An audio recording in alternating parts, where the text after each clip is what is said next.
අද මම කියලා දෙන්නේ ශාක පටක ගැන. ඉතින් මිනිස්සු සත්තු වර්ධනය වෙනවා වගේම ශාකත් වර්ධනය වෙනවා. ගසුත් උස යනවා. ඉතින් මේ ගහේ වර්ධනය ගැන කතා කරද්දී ගහට තියෙන පටක වර්ග නිසා තමයි ගහ වර්ධනය වෙන්නේ උස යන්නේ. මුල දික් වෙන්නේ. ඒ කොහොමද වෙන්නේ කියන එක මම මේ වීඩියෝ එකෙන් කියලා දෙන්න තමයි හදන්නේ. ඒතර ශාක පටක ප්‍රධාන වශයෙන් වර්ග දෙකයි. විභාජක පටක එකක් විභාජක පටක අනිත් එක ස්ථිර පටක. ඒතර මේ පින්තූරයෙන් පෙන්නන්නේ ගහේ තියෙන විභාජක පටක. ඒතර ගහ උස යන්න, ගහ මහත් වෙන්න හේතු වෙන විභාජක පටකේ.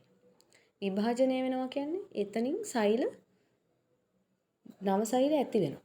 වෙදෙමින් නව සෛල ඇති වෙන නිසා තමයි විභාජක පටක කියලා කියන්නේ. ඒතර විභාජක පටක වර්ග 3යි. පිහිටීම අනුව බැලුවොත් ගහේ උඩම ඒ කියන්නේ මුදුන අග්‍රස්තය කියලා කියනවා. එතන තියෙන විභාජකය නිසා ගහ කඳ උස යනවා. ඒකට අපි කියනවා අග්‍රස්ත විභාජකය කියලා. ඊටසේ මේ අග්‍රස්ත විභාජකයේ වගේම එතන ගහේ උඩම තැන වගේම මුලෙත් තියෙන මුල අග්‍රස්තය. මුල් දෙක වෙන්න හේතු වෙන්නේ එතකොට අග්‍රස්ත විභාජකයම තමයි. දෙවන විභාජක පටකය තමයි පාර්ශ්වික විභාජක. පාර්ශ්වික විභාජක තියෙන නිසා තමයි ගහේ කඳ මහත් වෙන්නේ. දැන් අපි කොස් ගහක් වගේ බැලුවොත් එහෙම ද්විබීජපත්‍රී ශාකයක් නේද?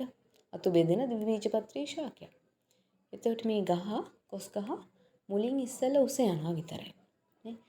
වර්ධනයේ මුල් අවධියේදී ප්‍රාථමික අවධියේදී උස යනවා විතරයි කොස් ගහ. පස්සේ තමයි මහත් වෙන්න ගන්නේ. හරිද? ඒ හේතුව පාර්ශ්වික විභාජක නිසා. ඊළඟ තුන්වෙනි විභාජකය තමයි තුන්වන විභාජක වර්ගය තමයි අන්තරස්ථ විභාජකය. ඒතර මේ අන්තරස්ථ විභාජකයේ තියෙන උණ කුලේ ශාකවල උණ ගස්වල උස යන පර්වවල උණ ගස්වල පර්ව දෙකක් අතර දිග වැඩි වෙන්න හේතු වෙන්නේ මේ අන්තරස්ථ විභාජකය.